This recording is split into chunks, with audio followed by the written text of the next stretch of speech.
I'm sitting here looking at him and then the ceiling and then Daniel. Hello, Lucretia. It's so cool to be here.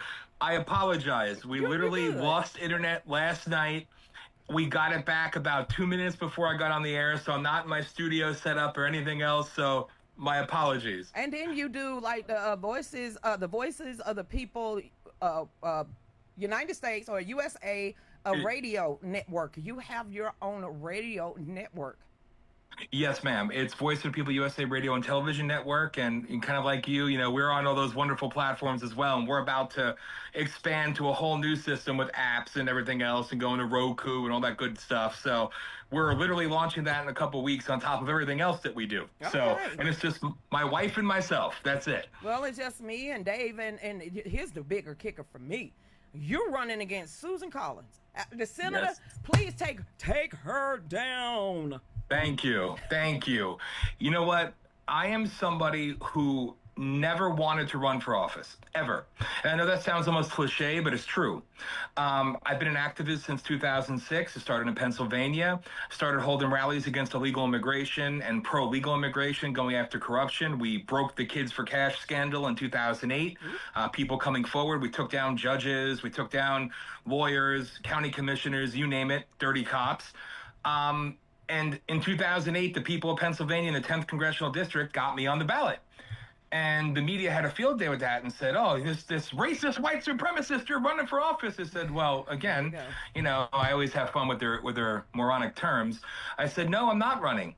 And then in the primary, I got votes. And then in the general, the Constitution Party nominated me. And I got on the general election and I got 4% of the vote. I never ran. The same thing happened in 2010. So it was a really cool experience. And then I'll make this really short. Go In ahead. 2015, I met President Trump in West Virginia at a rally, and he looked at me, asked me my name, and he said to me, he looked up at me, he goes, "What's your name again?" I told him. He looks down, he looks up, and he goes, "How come you haven't held a rally in 5.5 years?" He goes, "Your last one was in Phoenix, Arizona." He goes, "I was watching it on CNN of all places." Blown away because I've grown up. In the sixth grade, I did a book report on the art of the deal. So I'm originally from Hackensack, New Jersey, and Donald Trump has always been kind of like, I wanted him to run in 2000. He remembered that I said that day in 2010 that my mom was sick and couldn't be there. He asked how she was doing. Wow. And I said, "Well, she's still fighting, but she's going through it." He goes, "Well, send her some love and take some love for yourself." He goes, "Get back to work." I promised him. A year later, I got invited to his inauguration. And in 2019, I was invited to the White House. Now, my mom passed away last June at 64, unfortunately, because of, we'll just say it nicely, pharma hell. Mm. And, President Trump, having that meeting with him and getting to spend time with him was so cool for me. But you really get to see, and as you know very well, he's such a great person. But I took his words to heart. And then moving to Maine, trying to escape socialism in Pennsylvania and coming to Maine, I said, "Well, it's God's country up here. It's going to be beautiful." It is beautiful and beautifully corrupt. Okay then. And the world doesn't pay attention.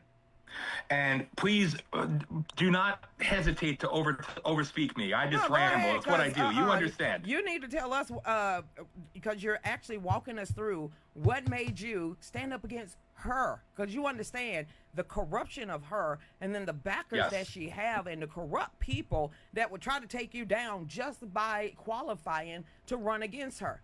That's what Yes. I want, because she's dirty. She's dirty and very vindictive and hateful.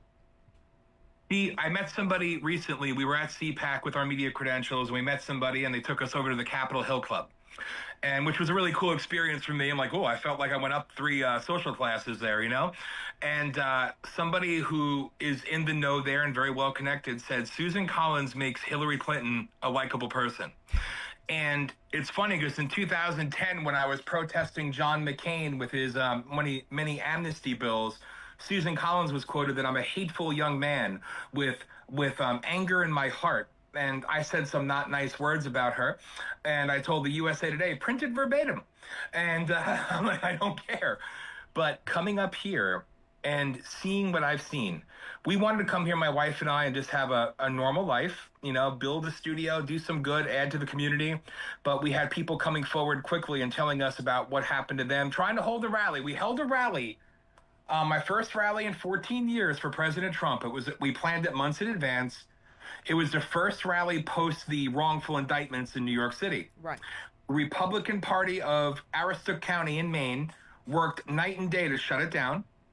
I invited all the Republican candidates. So that's why when people are like, well, the Republican candidates that ran last time, as far as I'm concerned, I don't respect them at all. Boom. They're trash to me. Boom. Because every single one of them had a chance to come. They wouldn't come. That same news agency, the USA Today, said that we were holding a rally, the first in the country after the indictments, but not one main media outlet touched it, anything else, because I'm scary, because I'm loud and outspoken.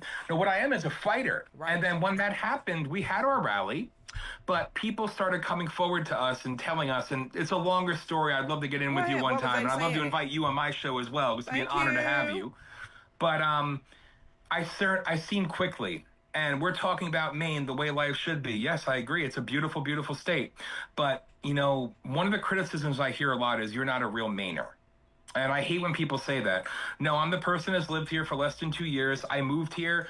If I was a carpetbagger, I lived in West Virginia for 3 years. I would have went back there and I could have ran like a, you know, the second coming, because the people there are good and they don't care where you're born. They care if you're fighting for something right.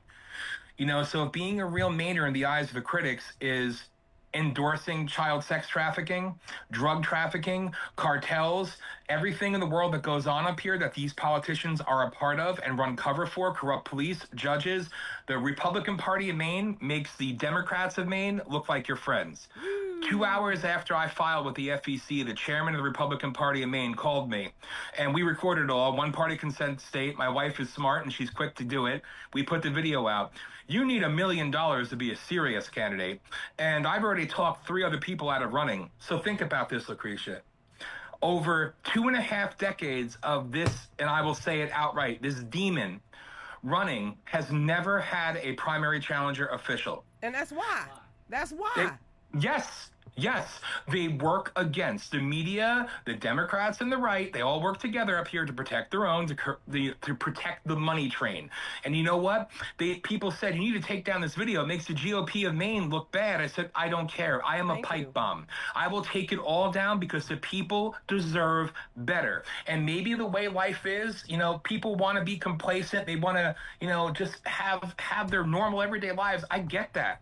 But things are dying up here at a rapid pace. Every day there's more missing children signs. Every day people turn a blind eye. As far as I'm concerned, if you don't fight now, you're complicit and the blood is on your hands. Well, we need a fighter. About it. You are you are a veteran. You're an ex-police officer, and you're trained to see when things are not what it seems to be. And you peeped out the game that is both sides of the aisle, that it is corrupt, and both sides of the aisle when it comes to politics has something to do with all of this, either turning a blind eye, taking a kickback, getting their hands greased just to turn a blind eye. I don't care if it's drug trafficking, children trafficking, human trafficking, or allowing all these illegals to run rampant and run shot, and then the crime. So basically what Maine GOP did to you is the same thing that Arizona did to Carrot Lake, also the same thing that happened in North Carolina, and then also what happened in Georgia. Because if you don't go along to get along, they will tarnish your name and kick you off the table. Amen. You know, somebody who I love is, you know, Mark Robinson. And you want to talk about somebody who was done dirty. I mean, you talk about, and that's just in Carrie Lake, and the list goes on and on and on. And then you see here in the gubernatorial race in Maine, you know, Shenna Bellows, the Secretary of State, by Maine law is supposed to step down now that she's running for governor. Right. She said she's not, so I'm sure she'll count the votes, you know, in her own election, you know, all on the up and up. It's disgusting what they do when you see it all play out in front of you. And one of the things that you know all too well is once you see it, once you're awake, it's like you can't stop yelling, like, don't you understand what they're doing to you? Every day up here in northern Maine, it's like we celebrate the closing of another business, but nothing prospers. You know, millions of dollars come in tourism up here, but where does it go? This place is a ghost town. And it's heartbreaking because it could be so much more. The price of everything is higher up here, you know, and the whole state as a whole, of course, because, you know, our little demon governor, she's just auditioning because it's the worst kept secret. And some of my detractors will say to me, well, you beat Susan Collins and we're definitely going to get a Democrat. So as I often say, so let me get this straight. You believe I'm going to beat the most entrenched, number one, least popular senator in the entire body politic, has the most money in it of anybody. You think I'm going to beat her easily, but I'm going to lose to a Democrat in the general. Okay. The Democrat candidate against Susan Collins will be Janet Mills, the current governor. She's going to announce in January, and she's auditioning by Let's Become California White. No. That's what she does. And you know what? It's this sitting back and sitting idle while we see the corruption and we see it happening and hurting people. You know, as I always say, people say, well, you're loud, you're blunt, you're this. I'm all those things. Yes, I am. Exactly. Because I'm doing this, I'm doing this because other people didn't. And I'm doing this because other people did try to step up and they admitted they shut them down. Yep. So they want somebody who, well, a MAGA candidate's not going to win here. A MAGA candidate. One, the GOP chairman said to me, what's your plan to get voters from across the aisle? Well, what the hell's your plan? Ooh. You're the chairman of the failed party. You're a dirty ex-state police officer from Massachusetts on record. And now you're here asking me, what am I going to do to make up the differential? How about you do your damn job? How about you shut the hell up and actually work to actually appeal to voters? But you don't. You don't. Because you're in on it and you're getting money from it and you protect your own. And as I always say, if Susan Collins died, God forbid, then what? Then what? If she retired? Wait. Right? If they appoint somebody, the governor actually appoints someone to finish out her time, and it's going to be a Democrat. Exactly. That's my point. That's what I say all the time. I'm like, so then what? Or if Susan Collins gets what she rightfully deserves is prison time for the USAID money and the slush funds and everything else that she's involved in. And we have thousands of pages of her top Smurfs and all her number one donors that have $21,000 a year income but donate $60,000 in one day from 7 states. I mean, I have it all. And it's not that hard to find. I'm not a smart woman, but I know a thing or two because I've seen a thing or two. How the hell you got $21,000 as an annual income, but you're donating $60,000? Make that make sense? You know what? People will still try to defend it, Lucretia. You know better than most that people will still, they don't want to believe what their eyes see. You know, they don't want to believe what they're hearing because it's harder to accept the truth. You know what? Swallow the truth and move forward and fight. Because this is bigger than us. This is bigger than anything else. And Susan Collins, they say, oh, well, she votes with us 50% of the time. Really? Is she? What's her track record? What has she done? And it's sickening. And now she's voting against Trump even more because either A, she figures Democrats are going to take control, so the impeachment hearings will start, or B, she knows she's going to retire or not, whatever it may be, and is set up for failure. She does not care about these people. She does not care about our president. She does not care about liberty, about freedom. Let's face it. You and I both know. We are now the party that's anti-war. We're the party that's accepting of all. I don't want to use profanity. Go ahead. I cuss every day. It's bullshit. I love you. My new golden rule is don't be an asshole. How about that? That's not a cussing word. That's not a cussing word. Technically, an ass is a donkey. And that's right. There you go. The appropriate symbol for the other side. But if you listen to my show on Thursday nights at 9 p.m. Eastern Time, a shameless plug, Politishock, believe me, I'm a little not safe for work. Go ahead and plug it on. They need to find out who you are and how they can actually follow you. I thank you. It's VOPUSARadio.com is the website. We're live every Thursday night at 9 p.m. Eastern Time. We reach millions of people. We're blessed. We've had some amazing guests on. I really do want you to come on. I would be honored. I've been doing it now for 19 years. I was on traditional radio in 2006, end of 2006, in Philadelphia and a couple other markets. And they told me after the break that the producer said to me, you can't talk about the illegal alien that raped the Down syndrome baby to death. It's a little bit too hard for the audience. So when we came back live on air, I called out the producer and I said exactly what I needed to say. And I said, don't you ever tell me what the fuck I can or can't say, because I don't operate like that. I answer the people, not you. Told him to go F himself, and I walked off. And I said, I'm going to show you. I'm going to go online and do it, because that was fun back then. And since then, these lightweights being censored and everything in 2016 and 2020, I've been banned and shadow banned and censored since 2009. Hell, MySpace banned me. Like, I am the enemy of it all. Wait, what you do to Tom? What the hell you do to Tom on MySpace? You know what? I miss Tom. At this point, I miss Tom. Our favorite DARPA clone, number one, he didn't work out too good. They had to send him off to, off to Belize and bring in our Zuckbuck. Yeah. But, so that's what we do. And like I said, we're about to expand and go on all the Rokus and everything else. But you find us on Rumble. They're the best of the worst. I don't mean to say that, Rumble. I'm sorry. No, they don't ban us at least. So at VOP USA Radio on Rumble, but we're heard by a lot of people, and I'm grateful. And then of course we launched Dan Smeriglio. That name, God help you all. DanSmeriglio.com is the site. That's the Senate campaign website. Yes, I have WinRed set up. Listen, I'm going to set up alternative methods to donate. Yes. Right now, we've had 5 donations. 5! And we're at $280. Hey. It's a start. I don't even like asking people for money. It's the app. Get an app for that. There's some apps, cost-cutting apps that can actually get you in contact with the guy. Then there's also your merchandise line that is over there. Yep. Also, Patreon is another great one. Just keep all of your links up, because I always say this: we speak the truth, the lies get paid. Amen. That's, God bless you. That everybody says to me, Lucretia, we have about 6 million people listen to us live on Thursday nights from all over. We're in 98 countries. We're going to expand to 167, whatever it may be. Well, how come you're not making money? I guess because we're honest. I guess because we say the things. We'll have all the big name guests, right? We'll have them all. You and me both. We'll have them all. But how come you're not rolling in the dough? Because I'm not trying to pitch you things 24/7. We're not talking about the things that are safe and social media friendly, but you'll hear the words, "Oh, you're respected by this and this and this." That's great. But we're not ranking in the profit. No. We're doing this because it's a mission, because when you're called by God to fight, you fight. And you know what? I don't care. People say, "Well, I don't need to get involved. I'm praying for this. I'm praying for that." You know what? I answer to God and my wife.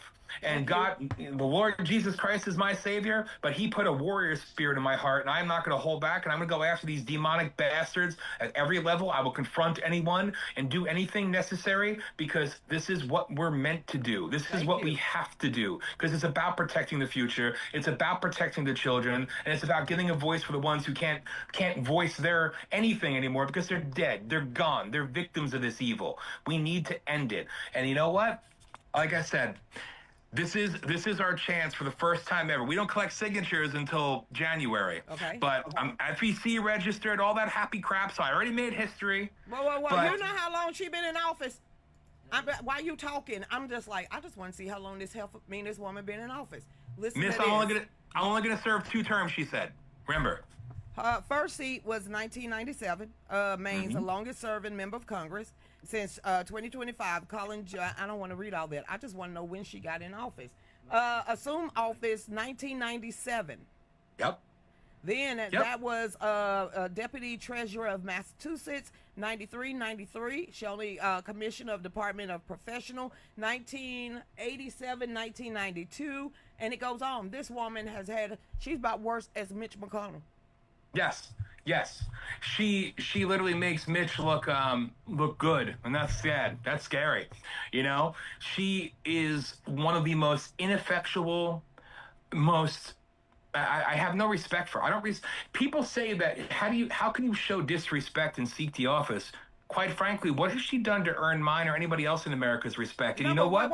Maybe it's about damn time we remind them they work for us, not the other way around, so they can kiss my ass. No, she attacked you first. Damn straight. You know what? Yeah. It is personal, but it's bigger than that, though. I mean, literally, when the future is at stake, and you look at what's going on. I mean, how will you work with people in the Senate? Well, you know what? Radical transparency is key. And do I respect a lot of people in the Senate? Absolutely not, because they are useless, they are feckless, they are weak, they are criminals, and they don't give a damn about you or I. And we are the bosses, not the other way around. It's time to restore that.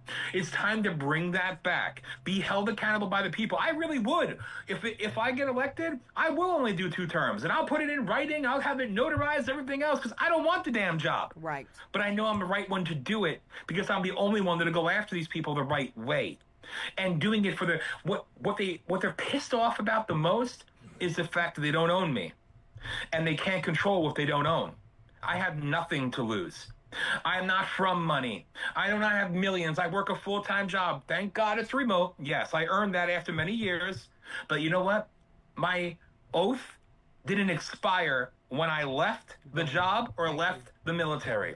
The oath continues on against all enemies, foreign and domestic. And you know what? Our domestic enemies sure receive a lot of foreign monies, but they are the enemies of freedom. They're the enemies of God, the enemies of liberty, and the enemies of prosperity. And to be poignant, they're the enemies of America first because they care about themselves first. Bottom line. I think Elon Musk said it when he started digging in with Doge. The ones that are screaming the loudest are the ones that's the most corrupt.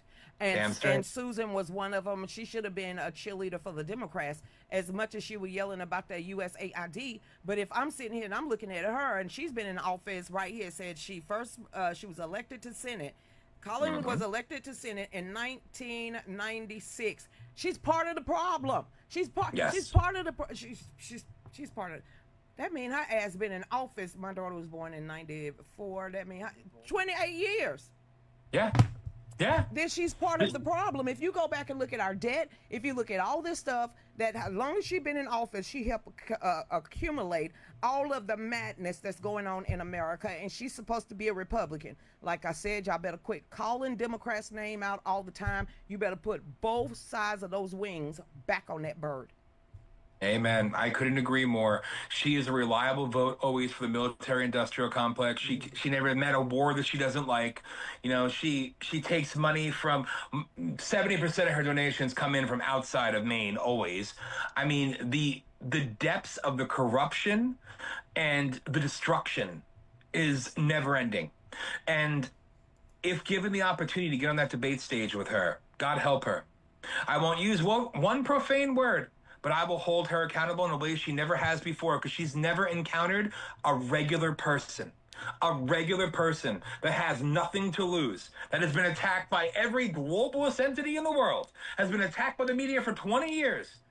It doesn't bother me. I don't care. And that's why you're going to get a lot more votes than you can even fathom, because you're going to be hit not only by the Democratic ticket, he's going to be hit by the Republicans, I call them never Trumpers, globalist elitists. Yep. They're going to hit you so hard, and Susan Collins is going to sit back and like, oh, y'all be nice to him now. No, she's going to be directing it. If she's Hillary Clinton, little demonic ass sister, then go ahead and get your galoshes on, because there's going to be a whole bunch of bullshit swung at you. Damn straight. I love it. I say this. Think about it. You are one man going up against 100 gorillas. Yes. Literally. You know, it's funny to think about that little fragile, disgusting demon creature. I'm trying to be nice. But you know what? Like, honestly, I say bring it. Because, like Trump, I'm a counterpuncher, you know? And they want to throw down. What are they going to use against my radio show? Good, please bring it up. I'll stand by every damn word I ever said. I don't care. Well, you said this nasty word about Kamala Harris, about Hillary Clinton. And thanks for the free promotion. And it's called free speech. I fought for it. You didn't. Shut the hell up. Move on. You have nothing of substance to say. You don't like my approach. You don't like my language. I don't care. Don't care. Because, again, realness doesn't give a shit. And truth doesn't give a shit about your feelings. But you was in the military. What they think you a cupcake? Go on, babe. Come on, please. Now. Wait. We can say that they did have cupcakes in the military, but that was 4 years. They out now. Yes. So what they thought you was a softie? You grew up in the time that y'all didn't play anything. Y'all loved our nation. You stood up for our nation. You was the meanest, baddest, kick-ass military around the world. And now all of a sudden they done wussified our whole damn military, and they don't know what a real man is, because they don't have the difference between, or the wherewithal to know what an XX and an XY is. And, when you having drag queen story hour at an Army military base, you already done wussified our whole damn military. But look at what we had in Joe Biden's military. That one he, she, it thingy that tried to tell us that we need to take care of our health. Ma'am, sir, who the hell are you? You look dingy, dirty, and confused, and that ain't on top of Millie or any other the Joint Chief of Staff. I thought it says y'all were supposed to protect us for foreign and domestic, from within and without, and help protect our borders. So why couldn't some of y'all been like, hey, arrest those sons of bitches, especially when they forced y'all to actually take the jibbity jab that killed a lot of your brothers and sisters, and a lot of them had to walk away, and most of them didn't even get their benefits. So how the hell they thought they was gonna, you supposed to respect that line of authority when the line of authority don't respect their damn underlings or themselves? Damn straight. That was so beautifully stated, and you're 100% correct. It's a sin. It's an insult on intelligence. It's an insult on the decency. It's an insult on, you know, honestly, the bravery, the balls enough to defend something that's bigger than yourself. And it's embarrassing. You know, everything from their bullshit freaking mandate and their death jabs to their, you know, like you said, the pussification of what they've done. You know, seeing, and that creature, what's her face? I don't even remember the name. The one that came from Pennsylvania and ended up working for Biden, the man that's now a female.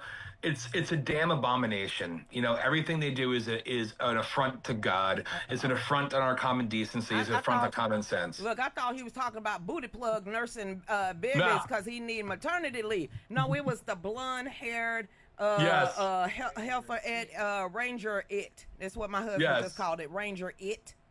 Yes, that's exactly what Levite or yes, yes. That was. Why you bring that back in my forehead? Now I'm sitting here looking at it. I'm like, close your legs, close your feet. Women don't stand like that. So it's like you didn't even cut off your shillong or your dangling to say you a woman. We got 2 minutes left. Okay, you got to come back. And I got to come on your show. We got 2 minutes left. Plug yourself and plug yourself. Go ahead, or you can close out the segment. Oh, thank you. I love you. God bless you. I respect you so much. It was an honor to even be invited. And yes, I can't wait to get you on soon. DanSmeriglio.com. The name is long. Yes, it's not French. I'm sorry, Northern Mainers, but DanSmeriglio.com is the Senate website. Otherwise, it's VOPUSARadio.com. The site's about to change drastically. Follow us on Rumble at VOPUSA Radio. I'd say follow my Senate campaign on Twitter, but X took that shit down within 24 hours. Wow. Don't know why. Forever shadow bans. It is what it is. At Dan Smeriglio on Twitter, X, whatever, at VOPUSA Radio on X. And I'm on Getter, at Dan for Senate ME. It's too much info. DanSmeriglio.com, VOPUSARadio.com. Thursday nights, 9 p.m. Eastern. Politishock is live. Lucretia, to you, to Dave, I love you. God bless you. It's been an honor, and I can't wait to have you on the show. We have been putting the link, I guess, for your Senate page in the chat. Thank you. Yeah, they've been plugging it all in the chat, and then we're gonna also put your link, because I've been kind of peeking over here at your website, and you can actually follow him on his website with the radio and everything else, his merchandise, how to donate, and y'all get over there and show him some love. Dan, thank you so much for tuning in. Everybody, we'll be right back. Go ahead, Dave. The Real News Rewards app, it is the best app ever. The best way to support and keep up with everything Lucretia Hughes and save a ton of money at the same time. Heart of Georgia, she stands tall and proud. A voice for the people, cutting through the crowd. Truth on her lips, fire in her soul. Lucretia Hughes, she's on. Ready to unlock the most extraordinary savings membership ever? Members are saving over $5,000 a year, and now you can too. With over 2 million ways to save, this app is your personal savings concierge, covering travel, entertainment, shopping, dining, and more. Let's get started. Grab your mobile device, click the link, and sign up using your registration code. Heads up, it's case sensitive.